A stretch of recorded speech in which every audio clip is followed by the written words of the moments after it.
Hi, I'm Jeremy Crosby. And I'm Nick Boucher. We're your hosts for the program that's all about your city, Talking Fitchburg. Every weekday, we pull together the news, events, and information you need to stay on top of what's happening in the city of Fitchburg. Find Talking Fitchburg on cable TV, Roku, Amazon Fire, Apple TV, and our live stream on the web. Plus, you can find all our headlines and stories on Facebook, YouTube, and our video on demand service.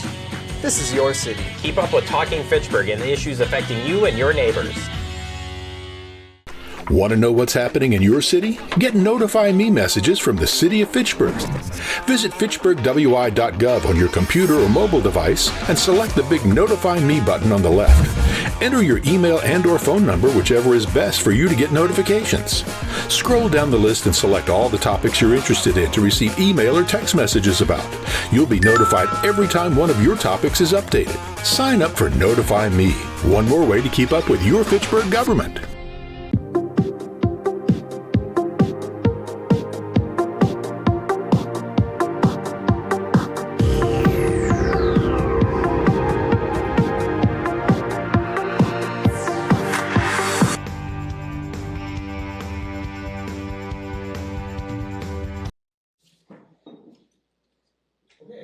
This is the June 12th, 2025 meeting of the Commission on Aging Well. We're going to start out with the minutes. Hopefully everybody's had a chance to look those over. And are there any adjustments to the minutes?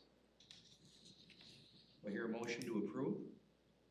I would move to approve as submitted. Second. And a second. All those in favor? Aye. Opposed? Okay. I think we're going to jump to item number 4, Jill, right? Yeah, let's see, did I change the agenda? I changed the agenda so we could go right into item, 4, I'm Number sorry. 4. Yeah. Okay, so we're honored to have guests here to help us understand our city as we try to find ways to increase interest and participation in the senior center, particularly individuals of color. Jill, any additional tee-up that you'd like to? Nope, we had started with alders from District 1 last month, and then we decided to go ahead and invite all the alders to the second meeting. Otherwise, it's just going to take a little bit too long to go through all the alders. So we've got 4 alders coming today. Okay. And I think that Logan's online and Donald, so this is District 2. So they're going to give some background about their districts. Okay. And then Mike is here. You're 3. Logan's 3. Yeah. Logan's 3. Oh, I'm sorry. Okay, you're 4. Okay. All right. Okay, Logan and Micah, do we have either one of you want to go first? Logan is going to go first, and then hopefully Donald will be here because they both represent the same district. Okay. Can I add? So, Can I make a comment real quick? Yeah. I was at the Common Council Tuesday night, okay. and there were 35 women of color there. Wow. There were 2 guys of color there. And how did that happen? I have no idea. Now, there was a lady named Miss Julie, and I was going to talk to her, but she left early, so I didn't get a chance to catch her. But her name is Miss Julie, Okay. and she said that she brought roast beef sandwiches for everybody who came to the meeting. And she offered me one. I said, "No, hold it. You may need them," which she did. So I don't know, but I was excited to see that many people of color. Actually, Well, we'll find out more information. we about read that. the proclamations. It's proclamations. Right. And so, they take a picture when it's read, and they didn't want to get up there for a picture. I was like, More darn! information. That's interesting. But yeah, I just thought that should be noted. Yeah. Very good. Logan, you want to begin? Sure thing. I'm going to continue unless I see a thumbs down that you can't hear me. So thank you all for having me this morning. I'm Logan Reichstad, one of the District 3 alders. The newer District 3 alder here. I've been on the council for about 2 months or so here, I think this week. So starting out strong here. I've lived in Fitchburg for about 3 years now. My background's in communications, so glad to be here to help go through this very important topic. I worked in local journalism all over the country for about 8 years or so, and now I work for the university, which is where I'm joining you from here this morning, outdoors on East Campus Mall.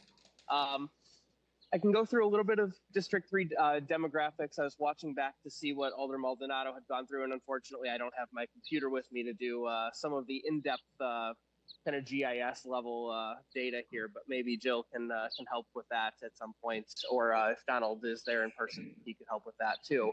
So District 3 is everything essentially east of Fish Hatchery Road and north of Irish Lane, and then it kind of cuts over up kind of along 14, and then I think Goodland Park Road might be the cutoff there. So it's almost entirely urban service area. And I should call out that Quarry Hill is not in District 3. So somehow that was kind of the one carve out. But if you're thinking of the map, Fish Hatch and Irish Lane is kind of a good sense. So we have Southdale, we have Terravessa, we have Swan Creek where I live, and then we have kind of along that Fish Hatchery corridor as well. District 3 is a lot of where we're seeing our growth. We have Highfield Reserve is one of the biggest neighborhoods going in right now. Terravessa is almost built out. And we're seeing some senior housing planned for this for Terravessa to the Cesta. I'm sure you all are familiar with that. That'll be kind of one of the larger senior housing options for folks. From my experience when I was, campaigning and knocking a lot of doors, we have a lot of younger folks in District 3. And some of the more established neighborhoods are where we have some of the populations of older folks from my experience. I'm thinking of kind of along Rimrock, the Maloney Drive and Burroughs, and some of the streets east of Rimrock that were not part of the town of Madison, that were originally more original Fitchburg parcels there. Clayton Road, east and west, we have a lot of older folks in those areas as well. And then here and there throughout Swan Creek, through Highfield Reserve, through Fahey Fields, and then along the Lacey Road corridor as well, extending basically from City Hall to the east.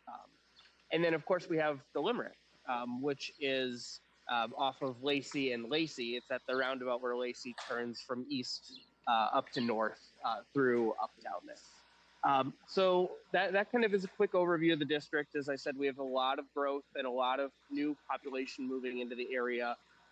So I think this is going to be an area where we can really help to add housing stock so that we can kind of alleviate some of the pressures of finding housing and finding ways that we can build a different housing stock rather than just kind of the larger lot single families in just, in some of the apartments too. I'd love to see us kind of execute the vision that's out there already of, more duplexes and more twin homes and, some more ranches so that folks don't have to go up and down the stairs as much. I know, that can certainly be a quandary for folks who are a little bit older. And also, those of us who have asthma too.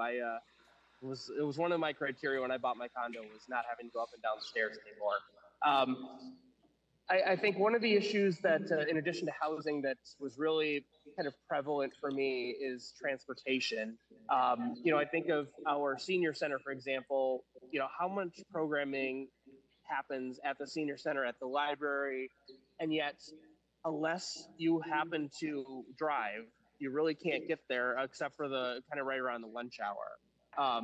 So right now we have the Route 65 bus that only runs at peak hours, and that kind of runs right through District 3, down Rimrock to MM, into Terravessa, right by where the Cesta will be, and then kind of down along Sherrill.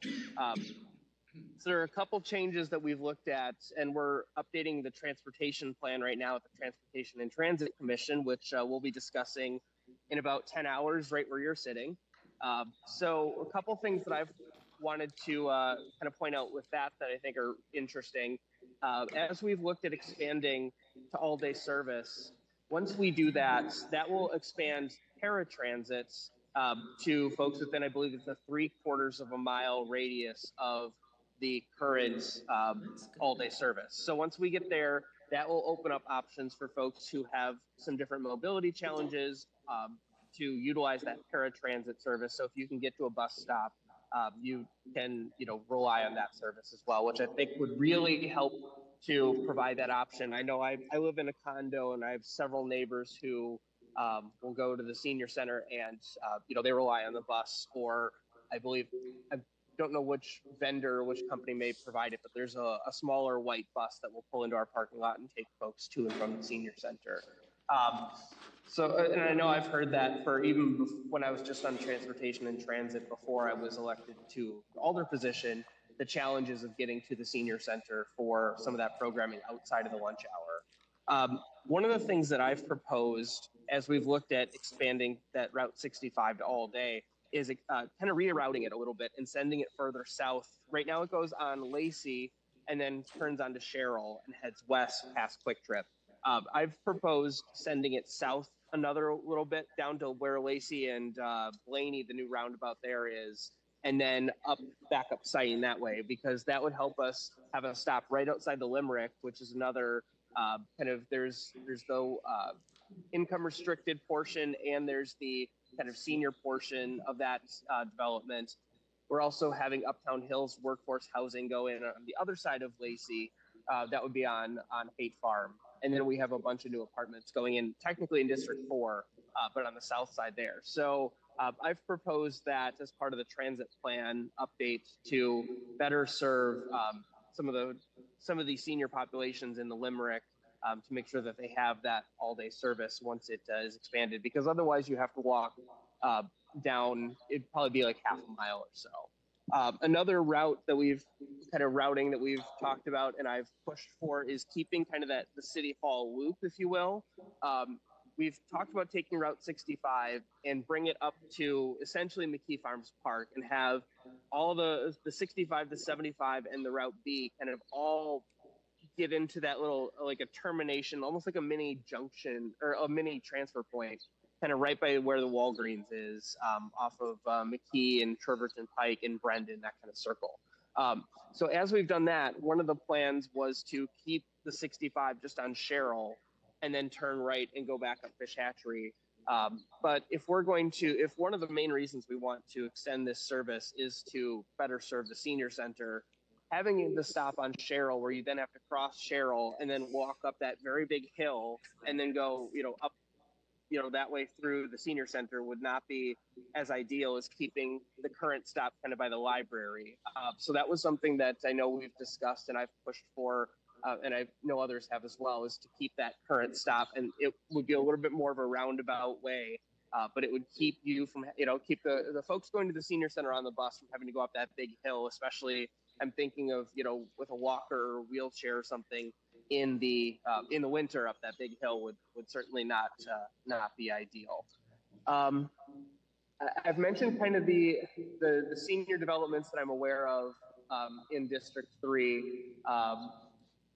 I think those are kind of the main couple points that I had wanted to dive into. So I can certainly turn it over for any questions or thoughts, or if we want to go kind of more into the data too, I can, if somebody could pull it up on the screen, I could certainly try to dive in that way too. I think, Logan, I'm sorry, Logan, I have a question. Transportation is always a huge issue, but within your area of oversee, what should we be doing to stimulate more interest in what the senior center offers? How do we get, what should we be doing in your area? I think, and I'll kind of reiterate a lot of what Alder Maldonado said last month too. I think it's about meeting people where they already are, especially, if you take the bus out of consideration, how do we get people there tomorrow? I think it's increasing the visibility in places where, people already frequent.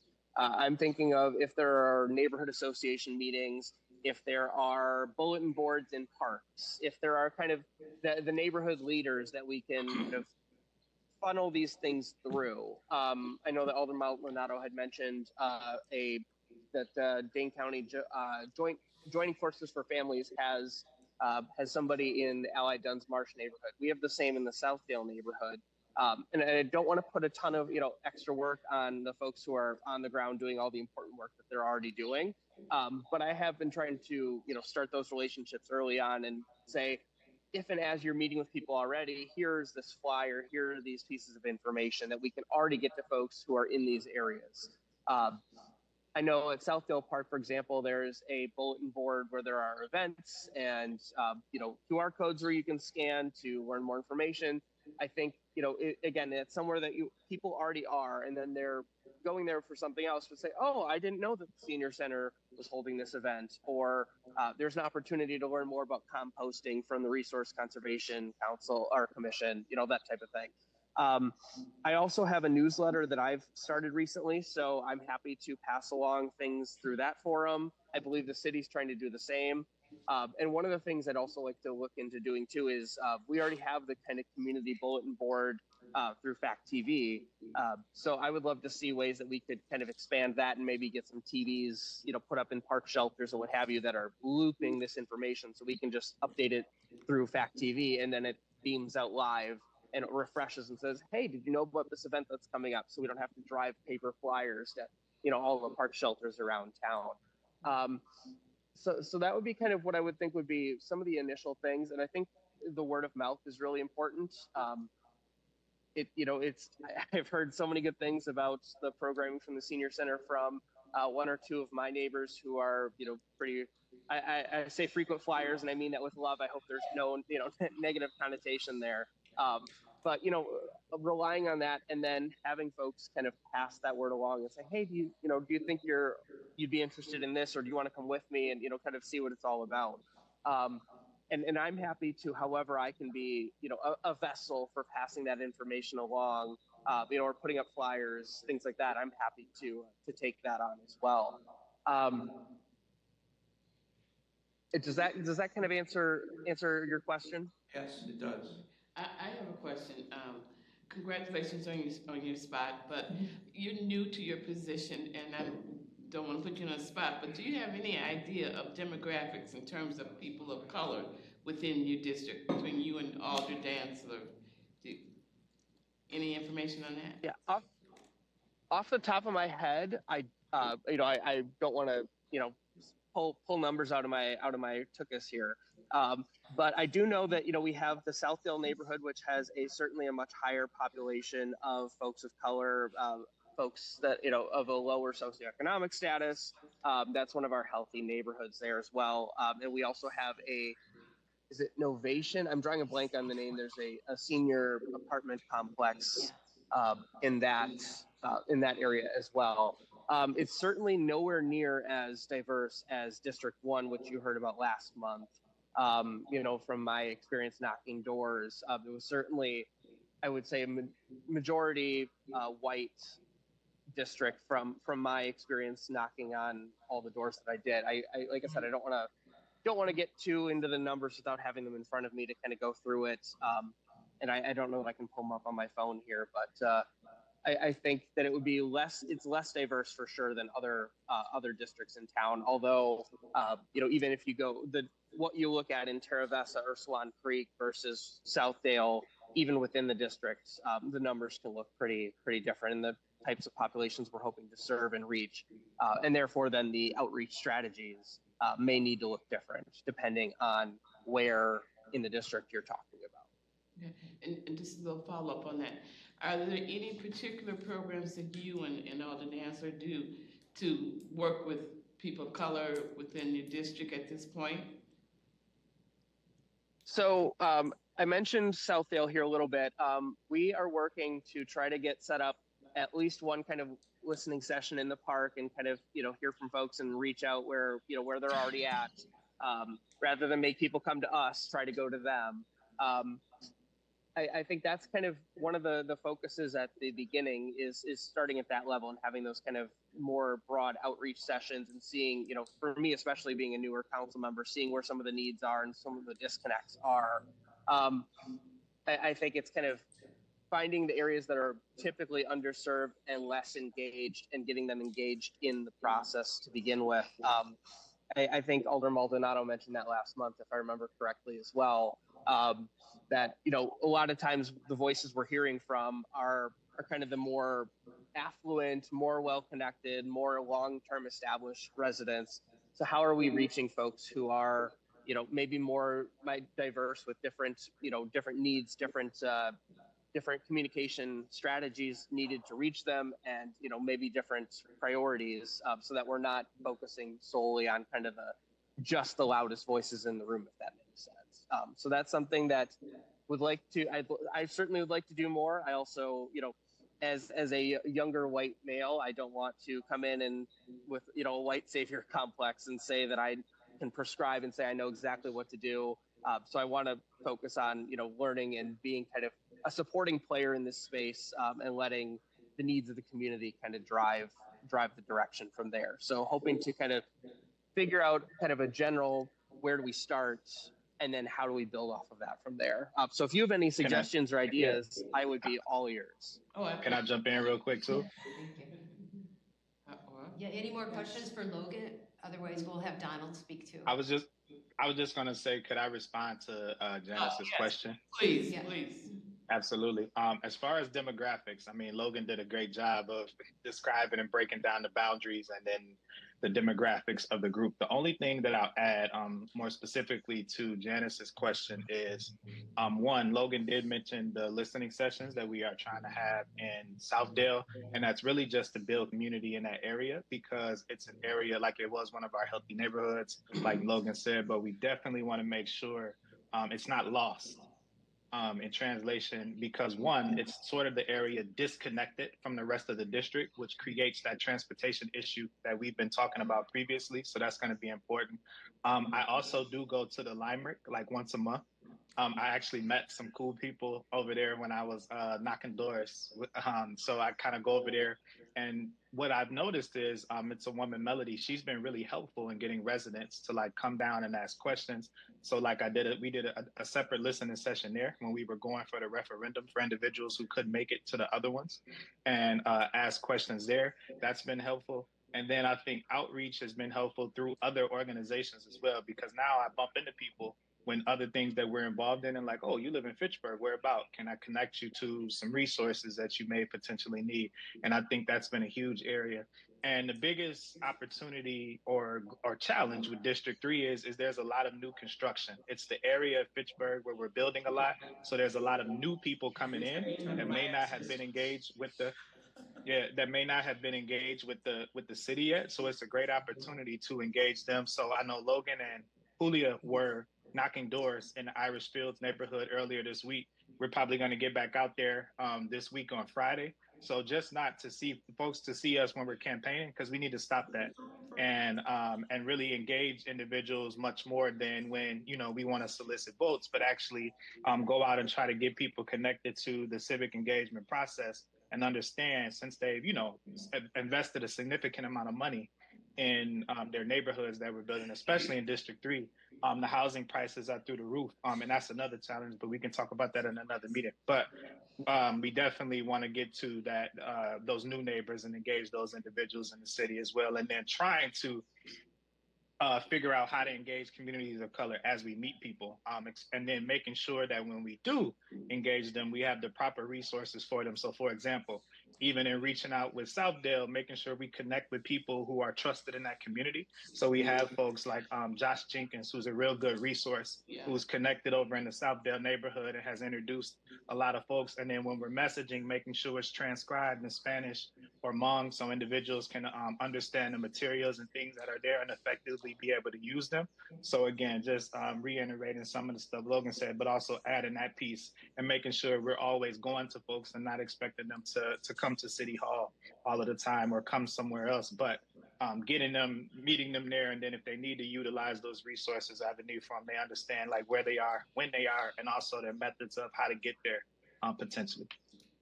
Okay, thank you. And I'll just add one more quick thing to that, if I could. I'll make it very brief. One of the things I think about in my day job here at the university is there are just so many resources out there. It's hard to know that they all exist, let alone, how to access them. So I think that's part of the challenge too, is that, and that's part of the thing that I think we as elected officials can help with, and members of the community can all help with too, is say, hey, there's these great programs out here. Do you know about them? And then if it's something you're interested in, how do we get you connected? Whether that's something like, grants to help folks make retrofits to their homes to help them stay in their homes longer because maybe they need a wheelchair ramp, or to get rid of that kind of those front steps to get into the home, or the mobile food pantry in Southdale or something like that as well. So I think that's another thing we can do is specifically thinking about the senior centers. Say, did you know that all these programs are out here? Did you know that we do all this programming? Did you know that we have this lunch? Did you know that you can you can bring a friend and come on down, and it also doesn't cost you a lot to do it, but it gets you out of the house and meeting other people.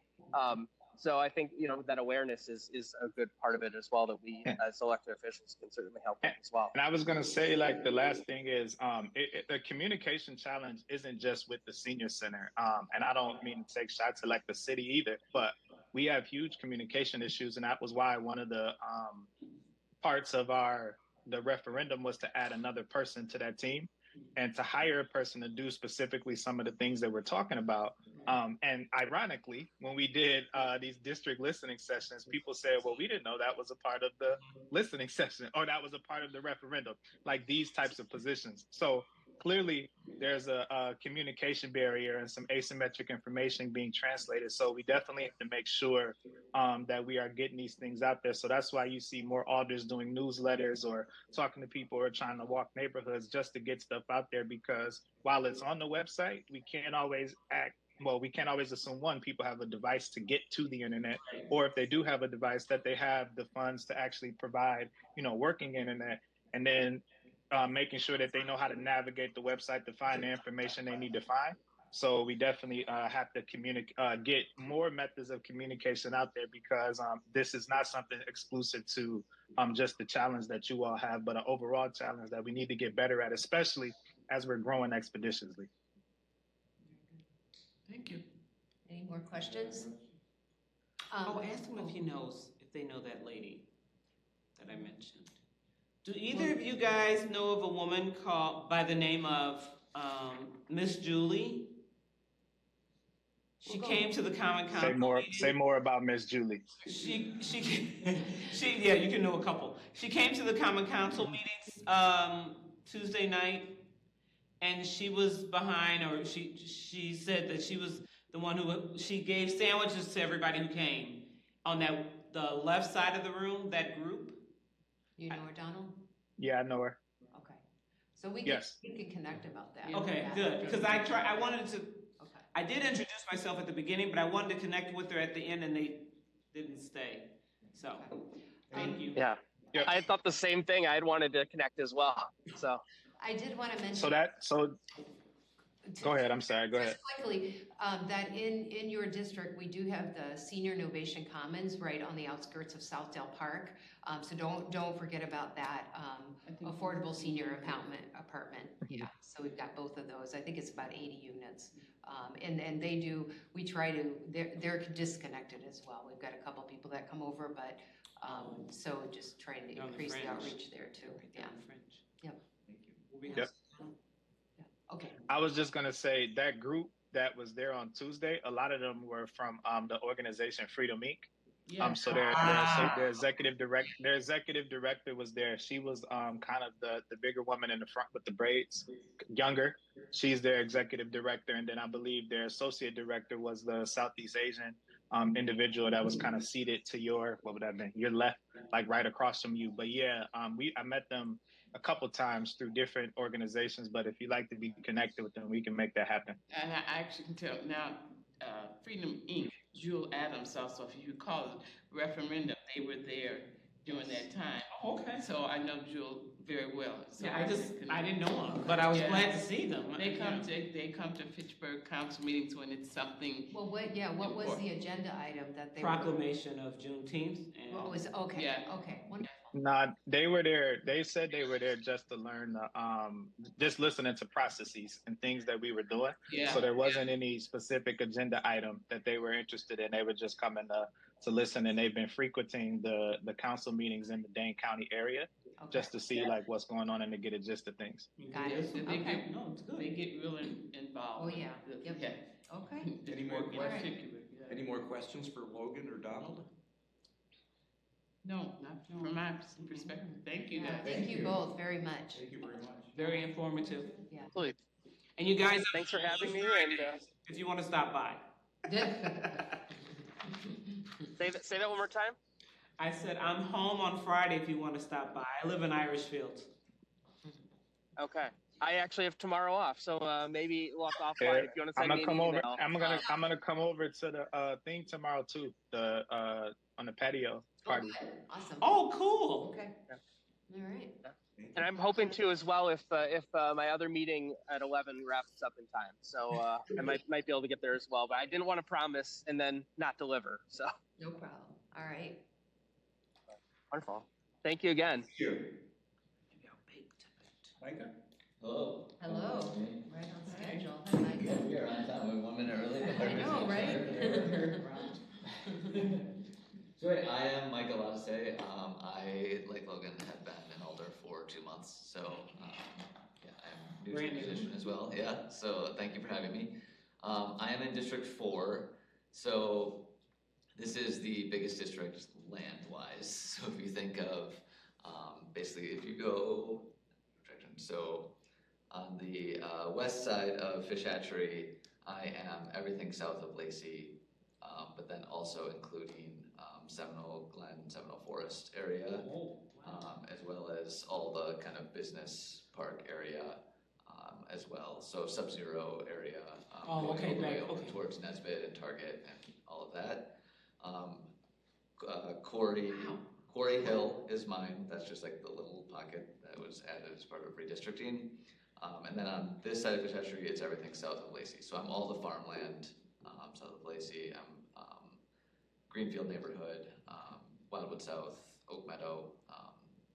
Yeah, so we are, I have some demographics. We are 70% of the land in Fitchburg is District 4. That includes all the farmlands because we district by population and not area. So that's that. We have the highest median age, so 41. Second highest senior population according to our GIS website, so there's about 1,400.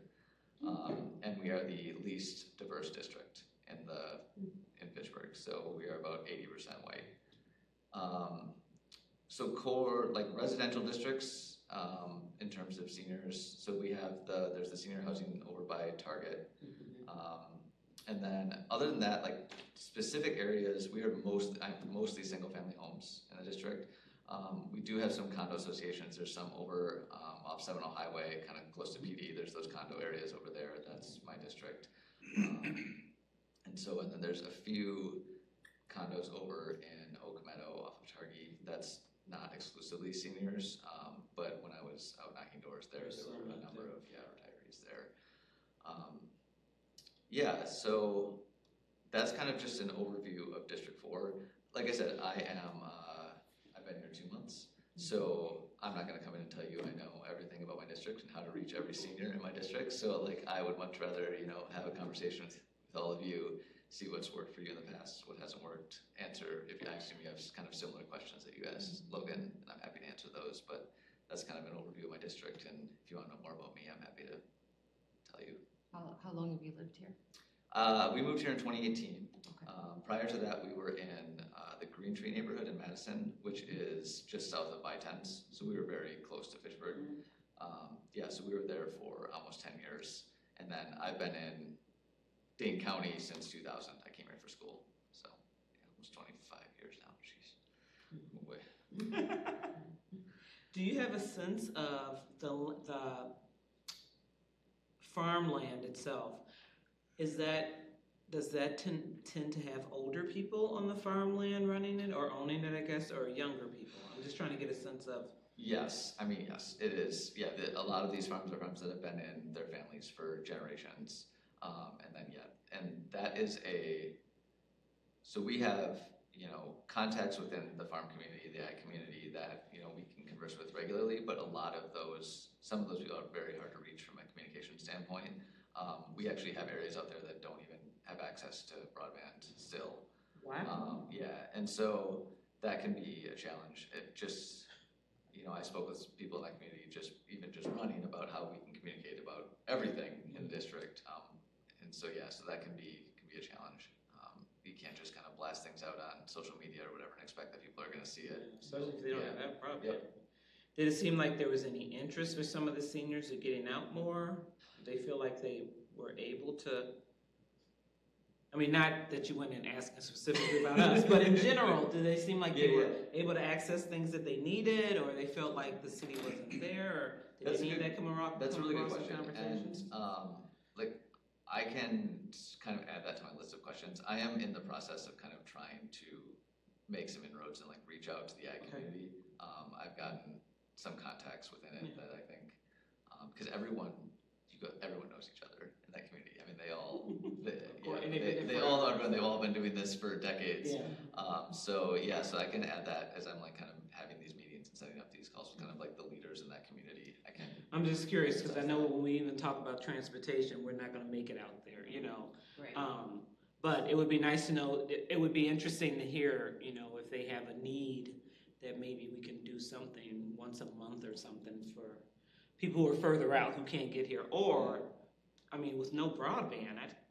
I mean, that's, and like the transportation, that I didn't hit on that. I mean, that we have almost no public transportation in the entire district. So the D runs down Nesbitt currently, but they're changing that and eliminating a couple of the stops. So it's basically just gonna go through the Target area. Aren't they proposing another senior complex? Yes, over so there? there is currently a proposal for basically next to Gymfinity on Nesbitt. Yeah. It's still in the planning stages, so it's not like approved or moving forward for sure. It's not shovel ready or anything, but that has been proposed. And I heard it was like 160 units of affordable senior housing. Yeah. Wow. Yeah, I think it was 3 buildings and 2 of them were gonna be fully affordable. And just for older adults, right? Yeah, It's not so. workforce housing, Yeah. right? Yeah, so. And aside from that, I mean, basically the bus lines then run kind of along the borders. There's like the 75 hits PD, which is our border, and the 65 technically comes to the corner here, which would be Corey. But yeah, there's been essentially no public transportation in District 4 at all. Like, are there neighborhood associations or church groups that we should be thinking about in terms of infiltrating to, promote what we offer here? Yeah, so Seminole Forest has a pretty active neighborhood association. I don't know if they meet in person. I know they have a very active like Facebook group presence. I'm a member of it, so like I can facilitate something there. That's the main one I know of. I know Greenfield has like an email list, but they don't have a full neighborhood association. It's something that I'd like to, so I was on the neighborhood association when I lived in Madison, and we were very active. We met monthly in person. We had events. All that stuff just shut down everywhere in 2020. I mean, and no one could meet. And I feel like they either didn't start back up or they did what I just said, is they converted to a Facebook page, which is not, it doesn't really facilitate action. I mean, you can get information out, if you want to make an announcement or if someone says, I need help moving something, but it doesn't really create that kind of like sense of community. So I'd like to, I don't know how I'm going to do this, but it would be a goal of mine to try and facilitate getting some of those actual like in-person associations restarted again. Because our Madison Alder came almost to every one of our meetings, and like that's how we learned what was going on in the district. Oh, that's nice. So it was really nice. So I'd like to see more of that. But yeah, so that's a good one. I live on Lacey and Richardson, so there's the church right there. They are very active in the community. They put on events and stuff, so that would be a good place to target. And then Blackhawk is on, so I mean they're very large. So yeah.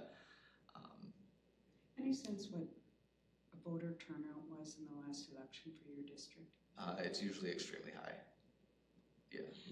Interesting. And that makes me think, how does that awareness occur? How are voters getting information? And if we piggyback on whatever strategies are happening there. Yeah, I would say, so from a demographic standpoint, so like I said, we have like 70% of the land, but from a population standpoint, I mean, it's very centered. So Seminole Forest is the huge population block, and then my neighborhood, which is Wildwood South, Oak Meadow, like that area. I mean, those are the population centers of the district. And so I would say those areas are much more plugged in to what's going on. So I would say that's probably why that is. And I mean, it's like I said, we have the highest median age. That's the demographics that are plugged in politically and paying attention. Well, those neighborhoods are very stable too, aren't they? Yes. Because they're longtime residents. They Oh. all know one another. just like in the rural area, they've lived here their whole life. Yes. So I'm sure they feel like they know what's going on, but are they, the question would be, how aware are they of things going on at the senior center? Should they need them? Yeah, the question is, especially and also like, yeah, are they aware of new things that they haven't been, used to for the last 20 years, or that might be changing. Yeah, because that's a lot of things we heard. I mean, we moved in 6 years ago, and then 3 new families moved in on my little cul-de-sac with kids, and so like that's what we hear a lot. It's like, oh, the neighborhood's turning over. That's kind of the phrase for it. With like a lot of kids moving in. So yeah, so like, and then how do we reach, those neighbors that I'm talking to that say like, oh, the neighbors are turning over. Like they might have been here for 20 years, but not know kind of what new programs you have or what new things you're offering. Because they didn't need them when they moved in 20 years ago. Right. Yeah. And so as their life changes and their needs change, is there a way to get them the information about what they could benefit from? Yeah, and getting that information to the population centers, I think actually will be less of a challenge. So like my neighborhood has a pretty active Facebook group that has a pretty large chunk of the community, and Seminole Forest is, I know, very active. So like just from a can we put this out on social media standpoint, like we can get that information out to the population centers. As you look at kind of the more smaller neighborhoods, we have a bunch of, so there's a couple neighborhoods kind of off of Fitchburg Road as you go south. You don't even really notice them off to the right as you're going south. There's Briarwood. So like those little pockets, those are going to be your like harder to reach areas. Yeah, and I could probably try to facilitate leaders. The one thing I did think of is they were talking is condo association boards might be a good place to look at. So like you have those condos on Seminole. I'm sure they all have boards. I'm sure they all have leaders that at least have contact information for everyone in the community, and that might be a good place to target. The other thing I thought of is they were talking about, park bulletin boards or city newsletters and stuff like that is, so like I said, District 4 has all of the kind of businesses over and Sub-Zero and Target and all of that. There's a lot of smaller businesses over there that have, so like my daughter goes to gymnastics. That's not probably a huge target for you, but there are a lot of grandparents that do pick up and drop off and stuff for the gymnastics. But they have a bulletin board with all the bunch of community stuff, and whoever has something they want to put up goes there. I mean, there's a lot of smaller businesses like that you could target, which I'm sure have a bulletin board and just. Do the Facebook pages have like coming events, or what kind of things generate interest on the Facebook page? Is it just, I've got this for sale, or what happened? I heard the police are out at such and such a corner. Oh, yeah, we get plenty of that. Yeah. So it depends on the group. Some people will repost the information from the city, like the city Facebook page. But there is, if I had something substantial that has like, here's what's going on, like I could post that and people would be interested in hearing it, I'm sure. I hesitate to say that like, Facebook and email is the best because it's kind of like you're just throwing everything out there and hoping that someone sees it. Right. I very much agree with what Logan and Donald was saying, city events, the stuff in the concerts in the park, things like that, just having a presence there. I'd like to see the city have more of a presence there, just having a booth. Here's how you, here's information about the city. Yeah, just a city booth that we all can share. Yeah, I'd love to see that. That's a good idea. Since I started, I've been trying to have like monthly taking a park in my district and just having a get to know you event there. So I'd be happy to take information or your newsletter or whatever with me. Or just let us know. Yeah, I can grab a couple copies and bring that. So I have a question. You spoke to your population, the 80-20. Can you tell me where the 20% of people of color are located in your district? Is really kind of completely dispersed within the community. So we do not have like a targeted neighborhood or an area that I can even see. I mean, I knocked on doors in every neighborhood in the district prior to the election, and there's no, so the population is just within the residential districts. It's completely dispersed. So there's not really like a way to kind of target that group. So do you and Nicole have future plans for trying to bring the various groups together or anything I would of love that to hear nature? ideas on like how to go about that, cause like I am, yeah, I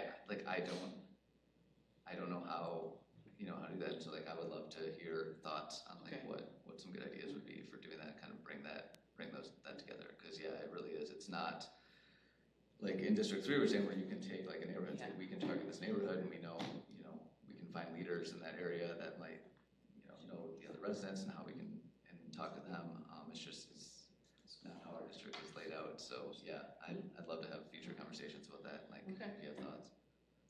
Yeah, you got, the district is different, yeah. It is so strange. I have everything, cause I have rural, I have farmers, I have single family homes, I have businesses. I have businesses, I have a few apartments, like I'm lower on the apartments than certainly, Donald and Lubkin are, but, I have a lot of, then that brings lots of different opinions on what the city should be doing too, so I get all those, but it's fun to talk to everyone. You've been there, what, 2 months? 2 months now? Just on council for 2 months. No, it's good, I really enjoy it. I haven't, like everyone, you get emails from residents and, but everyone's very nice, and like they just want to be, listened to and heard, responded to, and, Like everywhere, yeah. Sometimes I can solve a problem and sometimes I can't solve a problem, but, as long as I can be honest and tell them what I can and can't help, that's usually what helps. Any more questions for Micah? Thank you for that. Thank you. Thank you. I don't have anything in my notes. And We welcome. talked about senior housing and then Logan touched on the kind of bus service changes, so that's, on my list too. Yeah, thanks for having me. Thanks for Thank you for your coming. time And today. sharing your information. So are you looking at buying a farm next? Oh, gosh. My mom grew up on a farm, but that's, I was not raised on a farm. We have a little garden, that's it. There you go. It's been I actually really enjoy learning about from the ag community stuff. Agriculture, It's just such a different world, and I know that, I'm sure that community wishes that they had like a farmer representative on council, like someone who like really understood them, but I am really committed to learning about that from them, and like, it's extremely interesting. I love learning about things I have no knowledge of. Yeah, So I would it's imagine, a little been really different, good. land use, all Oh, of yeah, that's for gotta sure. be so different. And just the intergenerational aspect of it, like these things that have just been passed on for decades and decades and through multiple generations, it's different than how we grew up and how I grew up. So yeah, it's been really interesting. Thank you very much. Thank you Yeah, very of much. course. Anytime. I appreciate it.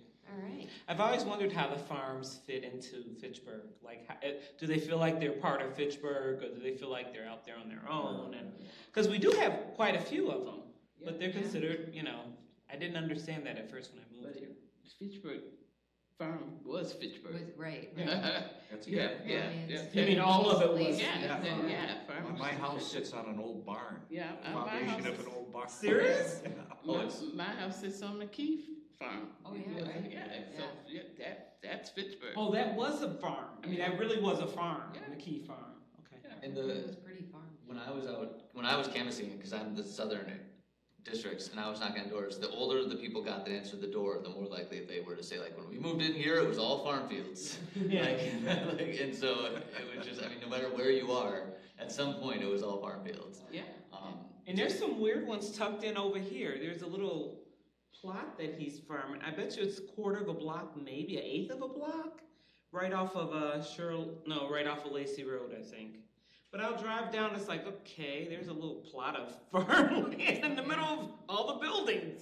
I just find it fascinating. And to answer your question, there have been, I think there have been some struggles with the farm community feeling kind of that they have a voice in what's going on in the That's city. what I was wondering. So yeah, there has been. Hopefully can make some progress in that regard. That's my goal anyway. So. Well, thank you. Thanks. Thank for you. having Yes, me. thank you. I just find it kind of interesting to be that close to all the farmland. We have delivered meals to several of the original Lacey family members. Are they still here? Well, Maybe not the second three, generation. there were husband and wife Lacey's, they have both passed. a third Lacey sold her farm to the school district of Verona just recently, about 6 months ago. Oh, wow. That'll be a future high school That's a site. future high school, it's definitely. Right off of Seminole. Right next to my house. Oh, right, okay. Yeah, right by me. Wow.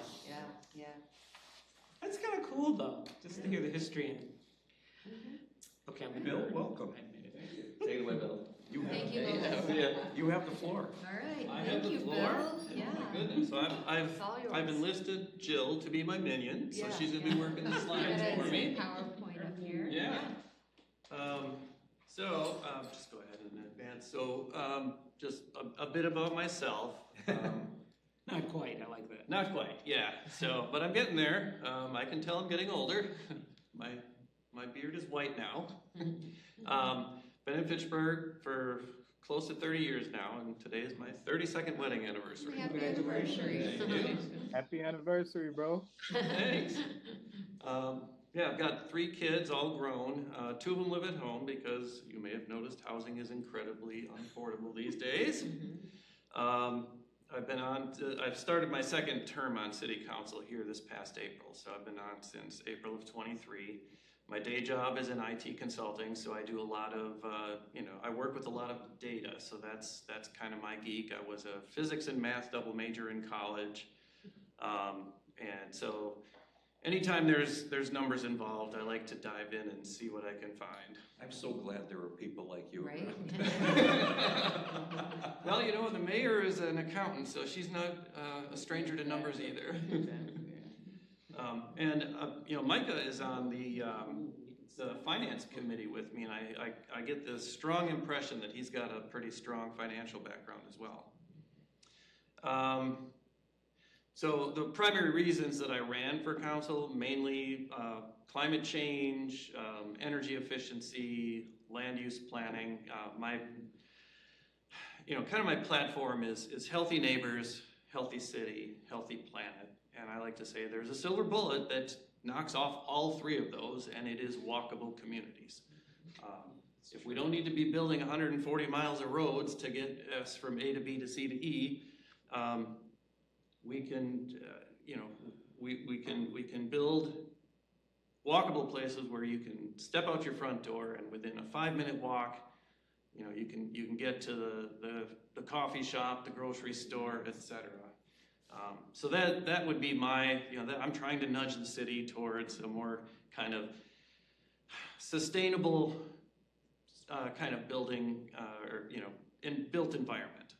And when I say sustainable, that's across many dimensions. So it's better for our physical and mental health, it's better for our financial health, better for the city's health, better for the planet's health. So that's me. And of course, once I got here, I quickly realized that those are very long-term goals, right? And so what can we do about it immediately? And some of those things, the 2 big ones in my mind are transportation and housing. So a little bit about, I guess, stats for the city, and I apologize that I didn't coordinate with any of the other alders, so if you've seen this stuff. We haven't. Okay, so the mayor actually just recently sent us a PDF of all sorts of statistics for the city. And so I pulled these age-related statistics out. This is all coming from the Wisconsin Economic Development Corporation. So it shows, our median age, we're a pretty young city, and about 2/3 of us are working aged. Roughly 1 in 5 is a child, and then senior population is roughly 1 in every 8 people, right? And diving in just a little more, here's an actual graphic they included, and I embellished it a little bit there, where I highlighted the 65 plus demographic. Interesting too that we've got 52% men and 48% women. Is that unusual? Well, nationwide, I believe women outnumber men. Okay. Just slightly. Right, yes. And was this for all of Fitchburg? Yeah, I know correct, it's yes. citywide. This is citywide. And these numbers are from, you can see on the upper right there, these numbers are from 2023, so they're a couple of years old. Let's go ahead and flip to the next one. So here's a little more information from that same document. It's got 2023 and then a projection for 2028. And you can see I highlighted again the 65 plus demographic there is projected to grow from 13% to 15%. So roughly from 1/8 to 1/7 of the entire population. So now let's flip over to District 2 statistics specifically. And I don't know if you guys are aware of the incredible maps that you can find on our city's website. If you go to just talking the GIS stuff. yeah. So if you go to opendata.fitchburgwi.gov, there's a whole bunch of maps, and the very first one is you could get lost in there for hours. But if you scroll through, you'll find one that's called Aldermanic Districts and Demographics, and that's the one that I think maybe Joe showed some information from that during his presentation. And then after this, I have Dakota has put together some stuff, so I'm going to share it with the group as well. Yeah. So District 2, which is, I think, the smallest geographically, but it has the second most people in it. So we are kind of a dense, more dense district. We're a little bit older. We're almost 38 years for the median age. If you, I don't know how much you digested from the previous slide there, but citywide, the working age population was 68%, a little more than 2/3. And in District 2, it's only 60%. And part of that is because we've got slightly more children, but also significantly more senior population. So nearly 1 in 5 residents of District 2 is a senior, 65 plus. And Bill, your district is kind of Chapel Valley area. I was gonna say, can you tell me the? I'm in District 2. Shoot, I don't think I put it in a picture. You want to try and click on that link and see if it'll open for you? The bottom one. Let's see.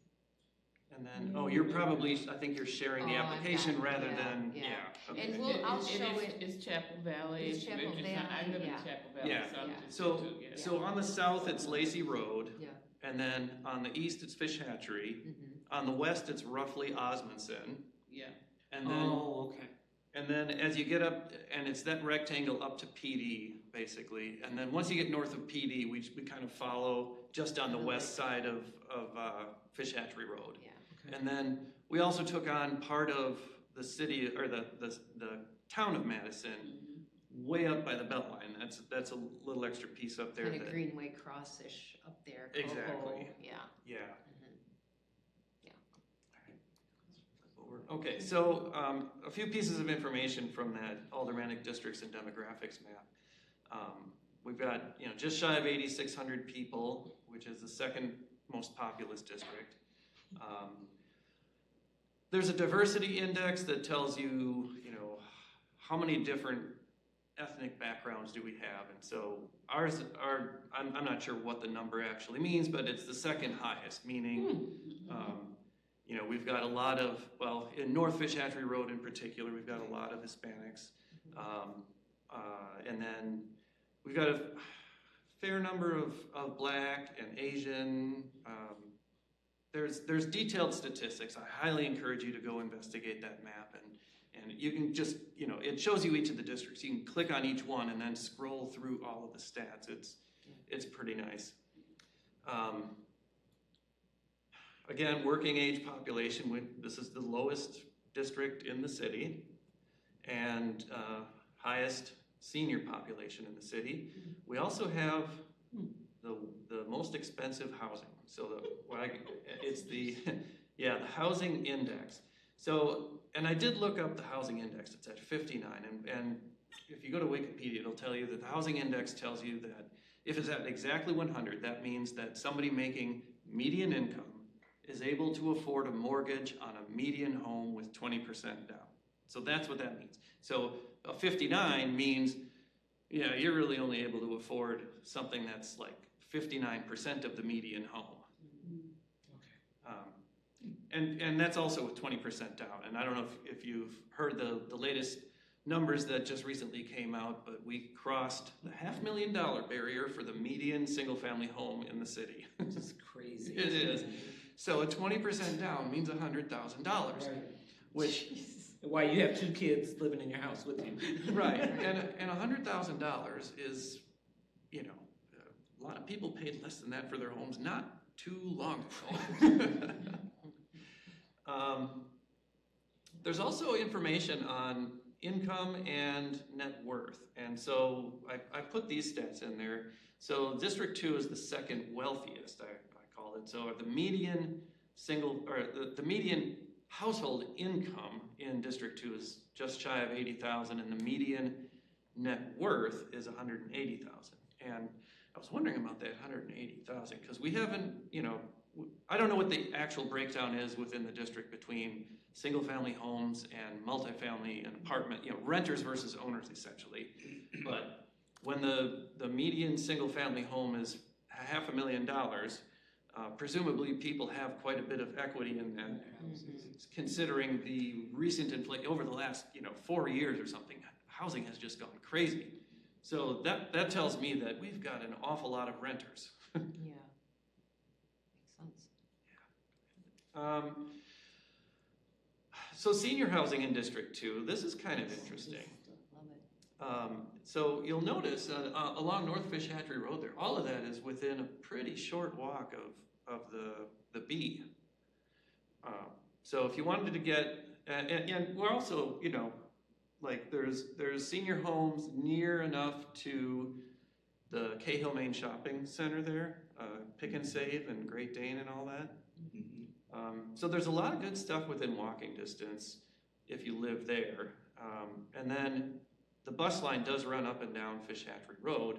And, so right where it says, the landmark is about the end point for the B currently. And then there's another kind of cluster of senior housing in the North McKee Farms Park area there. We've got, Sylvan Crossing, Chapel Valley Apartments, the McKee Park Apartments, and then the courtyard that just opened up, which has the assisted living and the memory care facility. And then, of course, on the bottom right there is the senior center, which might as well be 100 miles away if you don't drive a car, right?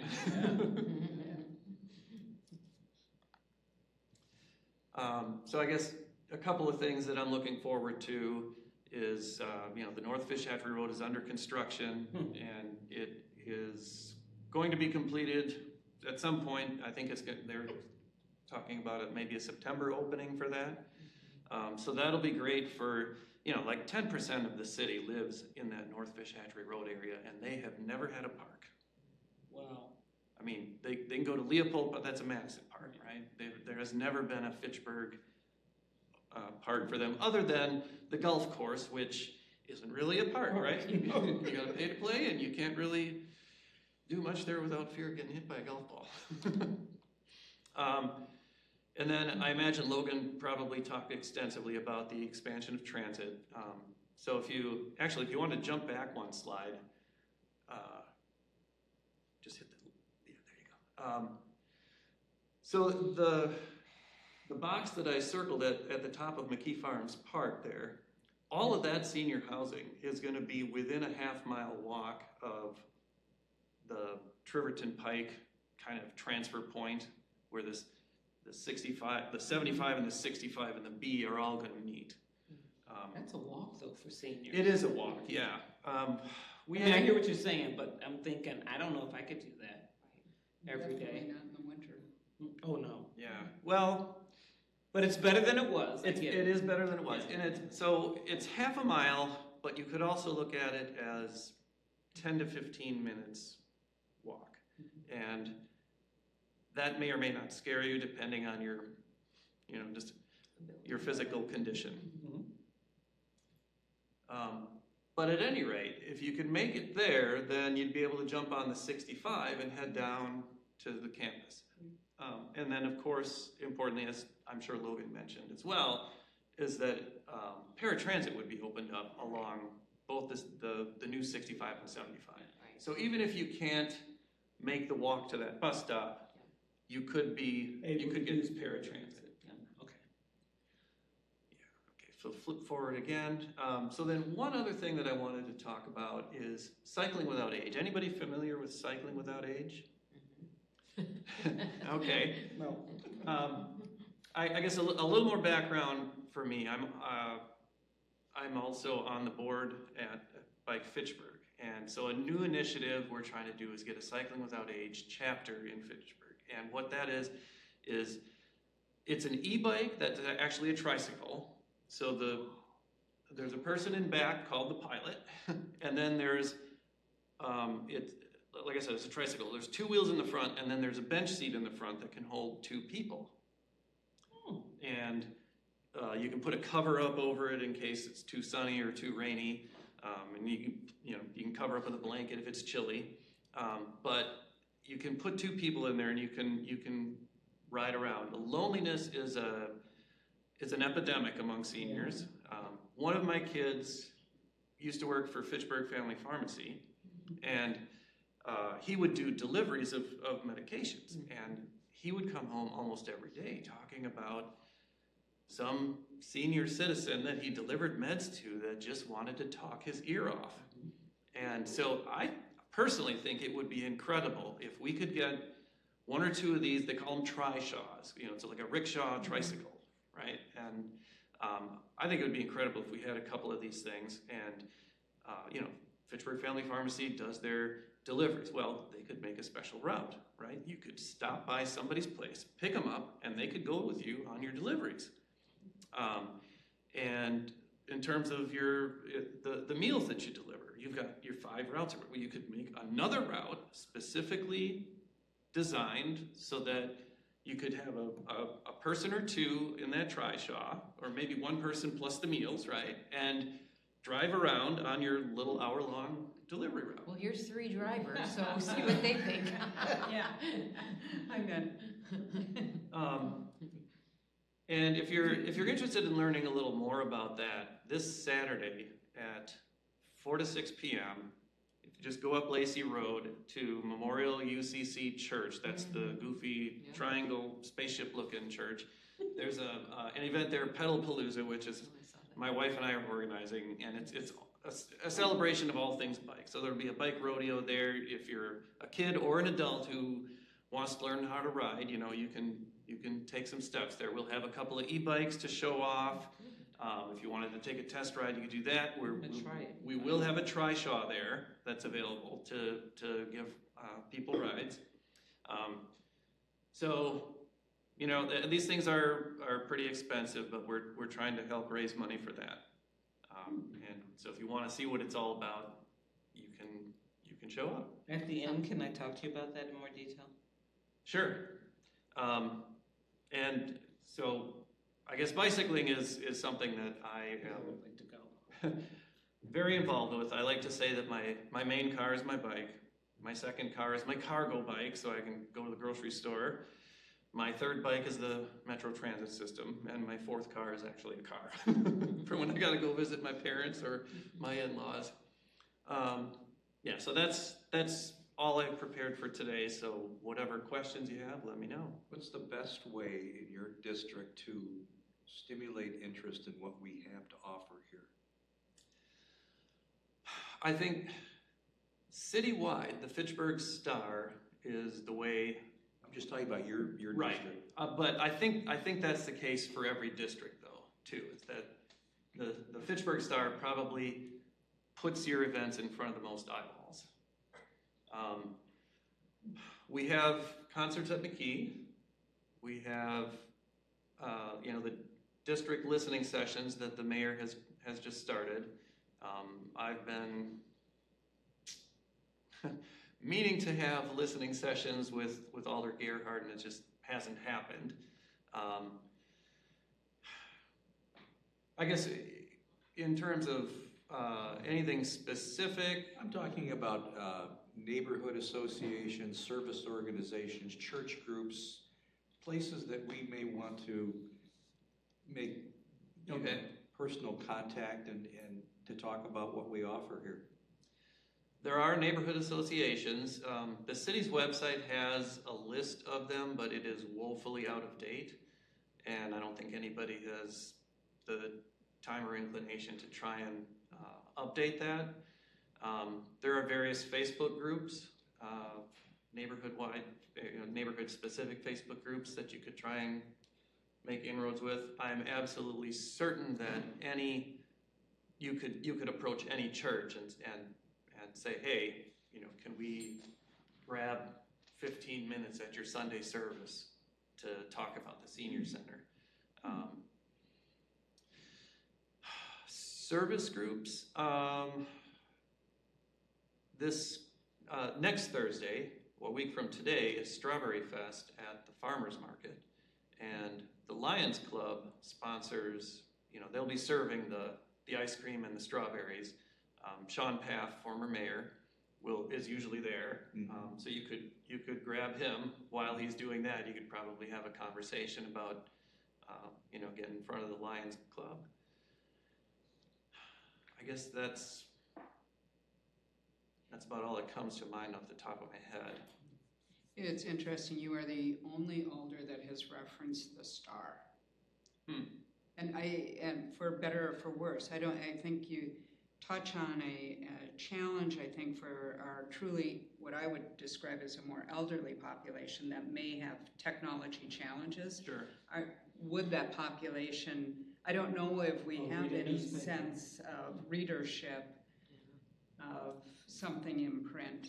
And it doesn't go to all the apartments, I don't think. Oh, they don't get it. Well, I don't know. but I wonder Sure. if the farmers. Supposedly, it's intended to go to every address in the city.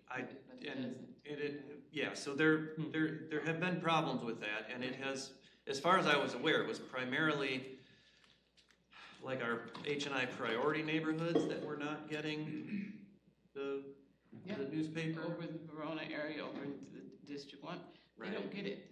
They don't deliver. That's still true. Yeah, that's very true. Okay, that's unfortunate. Yeah, but anyway, yeah. I have a question. So I am in District 2.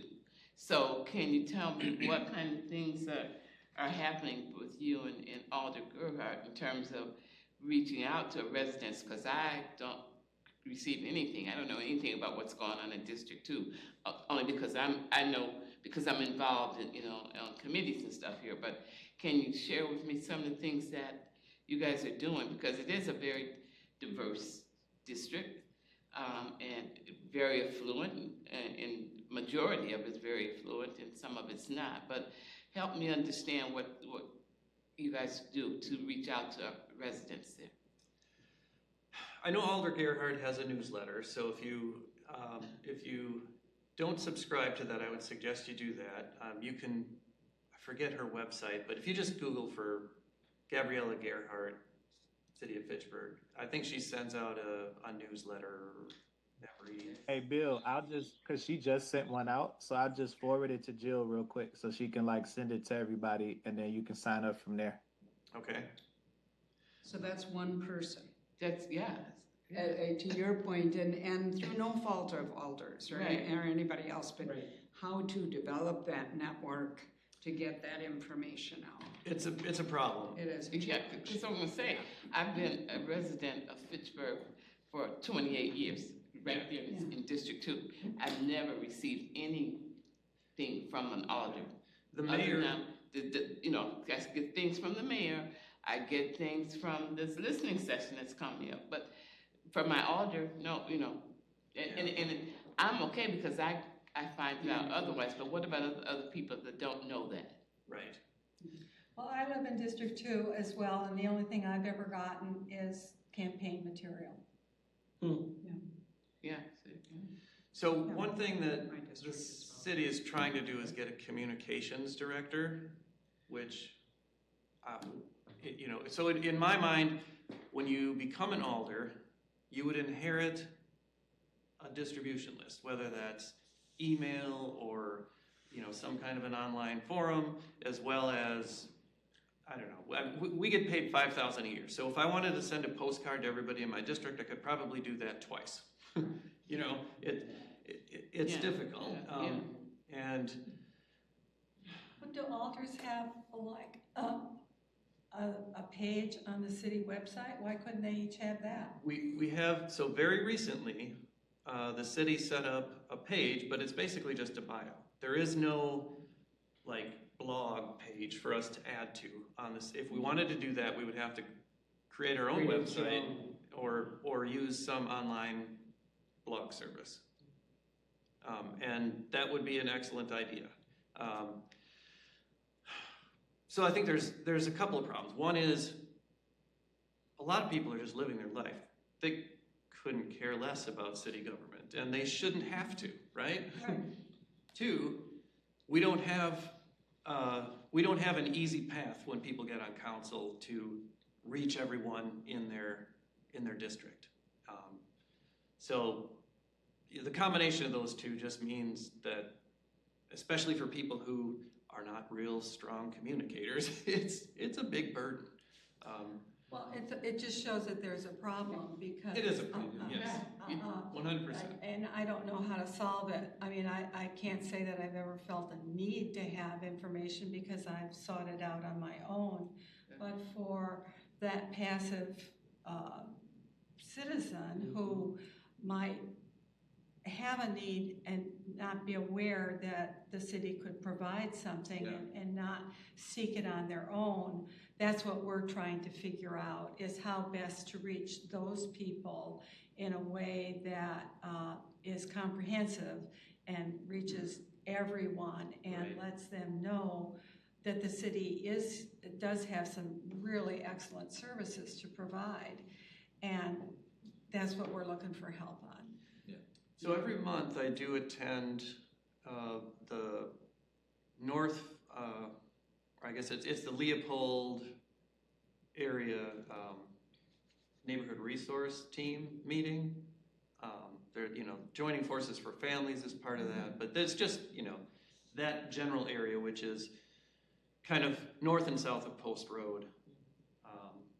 And they have, I think, a pretty strong communication network there. So if there's specific things you want me to let them know about in terms of, where do you go and what can you do, let me know, and I can bring that up at the next meeting. Yeah, that would be a good place for them to. Especially the social work services and meals, Senior, RSVP, medical transportation. That could be huge for some people. Yeah. And there's always somebody from the Fitchburg Library who's on that. And Minda's on that, I think. And Jessica. And Jessica from Healthy Neighborhoods, and we could send a social worker. I know the other one on. That's another. We're working with the Verona Road. Yeah, it's another joining forces for families. So And that is an area where people of color. That's. Yes. Yeah, that's the one of the main areas. High concentration of especially Latinx, one other thing that I should bring up is next Tuesday, June 17th, from 5 to 7 p.m. at Leopold Park is their Parks Alive event. So Parks Alive probably has like 100 of those across the various parks in the summer, but the one at Leopold, there's going to be 3 at Leopold Park, and one of them is next Tuesday. And so I'm sure if you contact. I've already been in contact with Jessica, and that's sort of part of our ambassador program. So we've already have lined up some folks possibly, because we just got that information, because I met with her last week. And I'll talk more about where the ambassadors are going this summer, so, Okay. Any more questions for Bill? Thank you. Thank you, Bill. Thank you. Welcome. Thank you. Appreciate the information. Thank you. Real quick, Saturday at Leopold Park, Bike Fest. No, that's the church. At Memorial UCC Church up Lacey Road. And what time? 4 to 6 p.m. Thank you. I want to figure out if I can ride an electric bike. Okay. So my wife and I will bring our e-bikes there, and I think Alder Vafadari is going to have she's got an interesting e-bike. She can haul 2 kids with it. And then I don't have any kids, I'm good. It's also It's a different world. we could also maybe bring a B-cycle there and let people ride around on that. Okay, I don't have a sense, so it'd be nice to be able to try one. What's your bike riding history? Have you been on a bike lately? Or This could get out of control. Over 20 years. Let's keep her moving. Don't worry, it's like riding a bike. Thank you, Bill. Thank you, Bill. So this is a good segue into the outreach plan update. Well, and I want to quickly go through, just because we're still on this, all right. This is what I got from Dakota, who works with all the GIS data. And it's pretty comprehensive, and I'm just learning about it. So he was able to break down wards. So that's how census data really comes. It's in wards, and some of these wards kind of go into other districts. But this is really what's going to help us understand the demographics. And so, you know, I can show you the districts as well, like where Bill's was. That changes a color there, and so now you can see the outlines of the districts. But we kind of have a sense where districts are, you know, up way to the east and the north, and District 2 you can see is such a weird skinny district right here. So it goes like he was talking about. It's south of Lacey, so McKee Park. It encompasses those apartments, and then it goes way up here, which is where you get the Highline, Greenway Cross, Post Road, Coho. That's where you see, yes, a lot of that, yep. So see how small it is, but it's very dense. And then you can see Micah's is huge. That's all your farmland. There's District 1, you know, Joe and Dave. So you got Harlan Hills, and then the other side. And then District 4, or I mean, where's 3? Oh, 3 is up here. So anyway, but I'm gonna take the districts off, and we're just gonna look at the wards really quickly, because this is where it's really interesting. So we've got the demographics on the side, and this is for everything, but I can click on, let's see, here's Bill. We're gonna click on the ward way up there where we talked about more diversity. Excuse me. So this is Ward 9. Oh, it did 9 and 10. So it changes our population, and you can see that oh, wow. I'm gonna go to the age button. And again, bear with me, I just learned some of this yesterday. So in these wards, the median age is 75, 50 plus population. I had him project that because for me, it helps me know who's coming down the pike, and we also serve people over 50. Now, granted, case management, nutrition, and transportation through the county is 60 and over, but we case manage people under 60. We just don't send those numbers to Dane County, but they can be on medical assistance. We just need to get a waiver, because that's the trend we're seeing. It's not just 65 and older, and it's not 60 and over. So I can go through every district here. There's the age, here's the race of that district. And so you're seeing that it's primarily white, the next one is black, and then the last two are Hispanic, because Hispanic identifies in 2 different ways. They can be 2+ races, or it's called other race populations. So Dakota said those 2, you would want to put those on top of each other, because that encompasses the Hispanic population. Yeah. So, and then we can go into, so what Dakota, I asked, could he take this population and then break it down per age? So then we can see, okay, the white population is, you know, 1.2 thousand or whatever. How many are 65 plus or whatever? So he's gonna work on that. Here's your income, your worth, your median income household. But what's interesting is the round circles below. That's where we're seeing our folks on SNAP. So in this area, we've got 6.5% of folks with food stamps. Below that talks about Social Security income. And this would kind of relate to aging. So we've got 19% of households with Social Security income and 80% without. So we're saying, okay, then most of those folks are over 65. Or, when you call Social Security, are you also including disability under that Social Security? Probably. That could be under 62. Correct, right, anybody. Over here, the circle to the right there, it talks about households with retirement income, and then down here with public assistance. So kind of interesting data that I want to look through a little bit more. Southdale was really interesting. If I click on Ward 11 way over there, there is a margin of error here, but you've got 13% of folks that are on food stamps, but then it only says 1.6 on public assistance.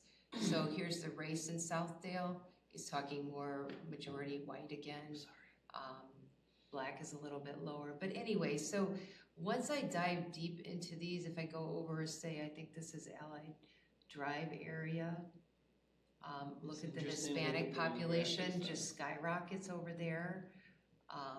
So this can really help us drive some of our outreach strategies, I think, by going through these. Go ahead, Janice. I think it will in terms of race and what have you. I don't know if, at least from my perspective, it doesn't matter to me really if they're low income or if they're on SNAP or whatever. Right. Yeah, that to me, it's all about race. It's about exactly because our outreach is about trying to reach people of color. Right. Period. Right. The only difference that I look at is if we were.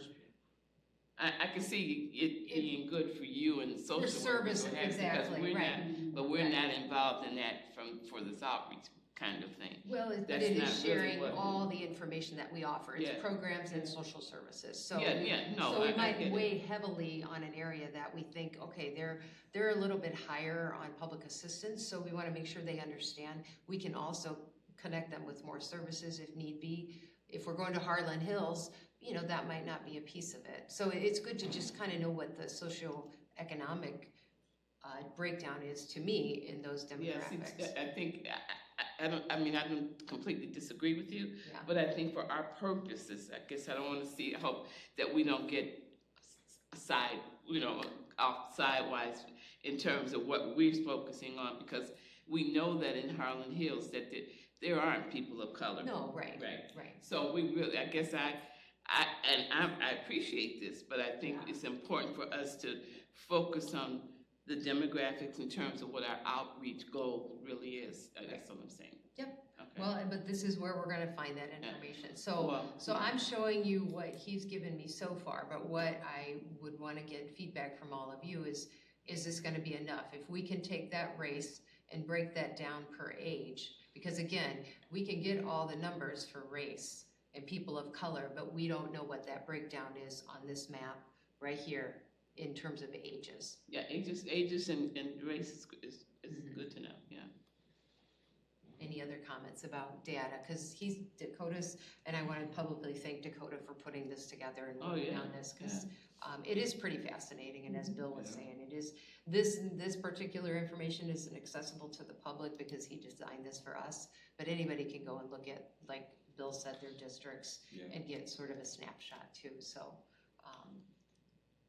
You know, I'm wondering if we should flip the agenda here, and instead of going to the Friends, which is next on the agenda, is to go to the outreach plan update, since it's more relates to what we've been talking about. Absolutely. Okay. And I don't know if Marcia is still on here. Is that okay with Marcia? I think so. Marcia, you still on there? Oh, I gotta stop sharing. Hold on. Well, I guess that makes the decision easier. There she is. Here. Yes, Marcia's there. I am here. Okay, that's up to you. Is that okay? Marcia, are you okay if we go to the outreach plan update first before we go to the Friends report? That'll be fine. Thank you. All right. So at this point, we don't have a ton of updates, except that our working meeting is June 25th at 3? Yep. At 3. And I think that we could then kind of just gather. I'm going to type up all the information we learned from the alders today. I'll have a draft of that so we can share. And then we start looking and just have a discussion about that. That's going to put us in the right direction to start our outreach plan. So that's really, that outreach update will be a standing item on our agenda. So we can just quickly do those updates as time goes on, but the working meetings is really where we're going to have the bulk of everything, all the good details and information. So, yeah. Good. Okay. I would share, I will not be able to be at that meeting. Yeah, you did share and that. I won't be available to telecommute either. No problem. Okay, the Friends report. Marcia, you're up. I'll be with my 2-year-old grandson. That was quick. Yeah, it was. Fun. I was just taking a sip of coffee. Okay. We had our meeting a week ago for June. The Fitchburg Senior Center Friends provided about $400 during the month of May, which included a scholarship. the newspaper subscriptions, and can you hear me? Yeah. Okay, good. And the purchase of flowers by a volunteer who plants them in the outdoor planters near the senior center main entrance, doorway, and the patio. As usual, they're lovely. We're planning for a brat lunch again this August. Planning has begun, and the date will be, and you'll hear this again next month probably, Friday, August 22nd, from 11 a.m. to 1 p.m. The price has been $5, which includes a brat and bun, a bag of chips, a Madeleine cookie, a bottle of water, and it's going to stay at $5. Nice. And there'll also be condiments, and people can drive up. People can come and eat on the patio or come into the dining room. Last year, 210 brats were sold, and we ran out like 20 minutes before the end of our time. Had to turn folks away, including the staff. So it's decided to increase the number of brats to 250. Those who eat on site will find pickle relish, onions, and sauerkraut available inside the center. This event is considered a friend raiser, not a significant fundraiser. Advertising will include flyers being posted around the city campus in both English and Spanish. We also have yard signs. We've had English yard signs that we post, not like we do for the pancake breakfast, but a little more concentrated around the campus. But we will add some Spanish yard signs. Jesus Rodriguez has been helping with our Spanish translations of flyers and signs, and in the next couple of months, we will have a Spanish Friends brochure, Spanish language Friends brochure. Several members of our board will be rolling off the board at the end of September, so the membership committee is seeking to replace them. If you know of anyone who might be interested in serving on the Friends board, there is an application process. Folders are available at Susie's office, or you can give the name to Jill. That's about it. If there's any questions, I'd be happy to try to answer them. Marcia, how many positions do you have open for the Friends spot? 3 for sure. Thank you. And we have a board of 15. You sign up for a 3-year term. You can do a second 3-year term, and then after 6 years, you do have to roll off the board. I've been on 9 years, and that was because I took a non-voting year while I was treasurer. I am finally rolling off. Time for some new blood. Thank you, Marcia. You're welcome. Thank you. Jill, Director's Report. All right. So starting on Monday, they're resurfacing the parking lot on the lower level for a week. And so we're instructing all folks to park on the upper level. Meal drivers will have to get their food. Mandy's sending out an email. Bus will drop people off on the upper level. In a perfect world, it'll be done in 3 days, but we're really planning for the whole week for that not to be accessible. And then when they're done with the lower lot, they'll be resurfacing this area over here, just for a heads up for the community. So staff have been asked to move out of this upper parking lot so older adults can park upstairs here, starting all next week. So driver, I'm sorry, go ahead. When you say upper, I just want to make sure I understand. Upper lot is where the rec right here. door is? Yep, Okay. Yep, exactly. So the drivers will use the elevator to get their stuff up? Yeah, I think they'll roll that stuff to the elevator and then it'll be all there for you guys. So hopefully it won't be too disruptive, but that's what led us to actually change the date of our party on the patio this Friday. It was scheduled for the 20th, and and we had scheduled it before I had heard about the resurfacing. So anyway, it'll be this Friday from 12:30 to 1:30, and we have just a small musical band out there and getting some ice cream and just summer fun to kick off the summer. So budget papers came out maybe late last week. I haven't looked at them yet, but there has been directive of no new staff for all departments, and so we'll just see how that goes.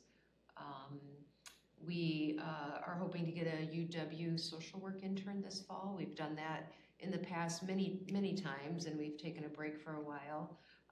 But it's nice to have interns. It's a win-win. I was an intern. I believe in a program like that.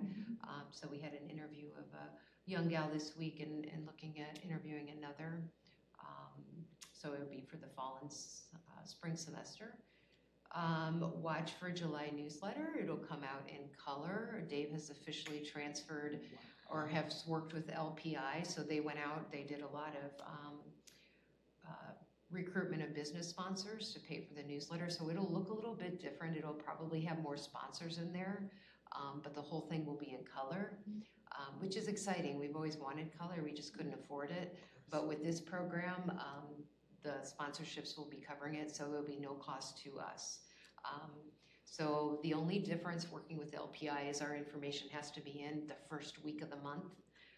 For the following, we used to have a couple, it used to be the end of the second week, but anyway, there's a little bit of a learning curve, so hopefully this one comes out and it looks good, but I think there'll be ways to tweak it, and then the way you access it online, you're gonna click on our site, but it's going to redirect you to the LPI site. So there's some glitches that we still are working through to see how we want it to flow. We don't want it to look like it's not our newsletter and people are comfortable.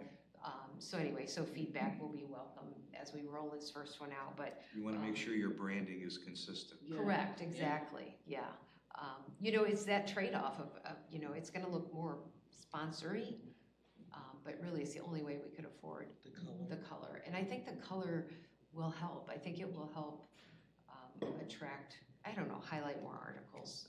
And again, if people are like, maybe we go back to what we're doing, but I will say, it's costing the city, we spend about $6,000 a year on printing. So we'll see. It's a good time to give it a try. So hopefully that'll come out next week. Otherwise, we're just rolling into summer. Lots in the newsletter going on. Somehow Mondays, we've got 37, Monday, Wednesdays, and Fridays between lunch and learns. Mondays, we have a core group of about 6 to 7 Spanish-speaking folks that are meeting regularly now, and maybe 3 of them are bilingual, and then a few are not. But they're just socializing, and it's very nice to see. So that's upping Mondays, and so we've got 37 with 21 coming on the bus. So our bus is full every Monday, Wednesday, Friday. Tuesdays is like 12. Because we don't have anything backing. But again, there's a part of me that is okay with that because there's a lot less interruptions. But so we are looking at ramping that up. I hope there are people that are just so scheduled though. So we need to bring in a different audience because some folks that come Monday, Wednesday, Friday say, I don't want to come anymore. Thursday's a little bit better at about 25, 23 because of bingo. I was gonna say, Right. So anyway, but it it's all going good. We are actually one of the highest in Dane County for our congregate meals. So, Really? Otherwise, Barb and Roger started a new program. If you want to talk briefly about that, I think it's a nice program. It's just called Building Resilience. It's intended for people who are suddenly single, and we had a housing discussion on Wednesday. It meets once a month, and housing options, that was pretty well received, a lot of questions. And we have a calendar for through actually the end of the year with various topics, but it is a self-directed group with people really being asked to contribute. Roger sees it as perhaps generating a book discussion or a reading list for people.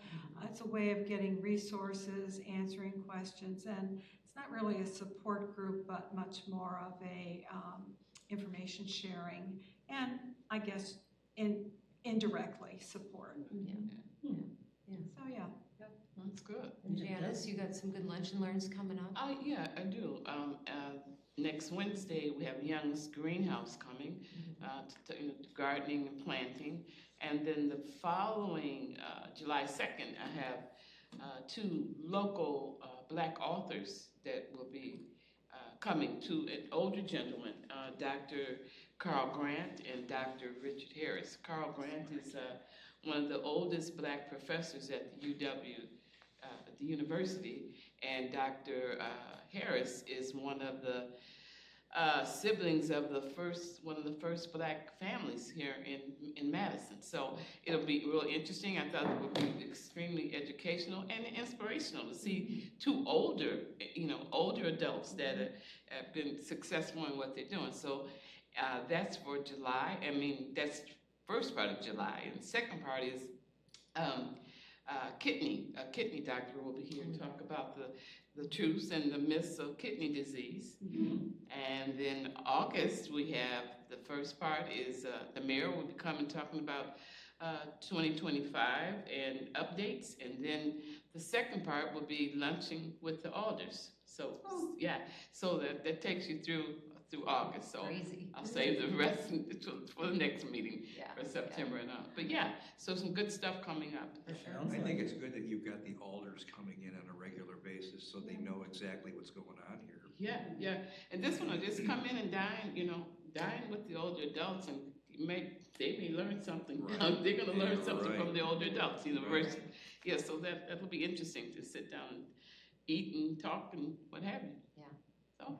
Thank you. That's what's going on. I mean, it's just, it just speaks so highly of the involvement from so many wonderful volunteers that create these amazing programs. It's just great. It is impressive.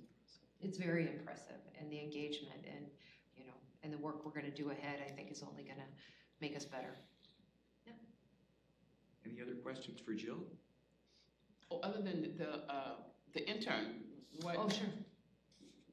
What will the intern be focusing on? So, the interns are focused, they're social work interns. Oh, okay. I always request an intern of color or Spanish speaking or both, because that is, where a gap is.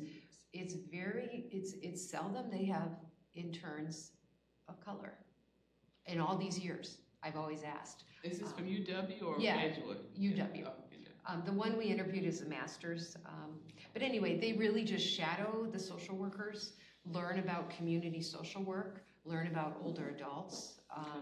And then second semester, we might give them, a handful of clients that just need a little TLC and that they're, just reaching out to more and connecting with and stuff. So it's, as long as you get the right one, it's a really great win-win. We've had ones where it's a lot of hand-holding.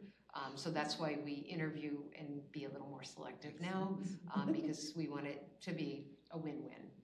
So yeah. Is this the intern group that Amy oversees? I mean, Generally, I'll put a lead social. Yeah, exactly, because I can't manage them. Right. Yeah. Okay. Yeah. Anything else from anybody? Next meeting is July 10th. Do I hear a motion to adjourn? I so move. Second. All in favor? Aye. Opposed? We're out of here. Thank you Hi, guys Charles. online. We didn't say hi to Charles up there. Thank you. Hi, Charles.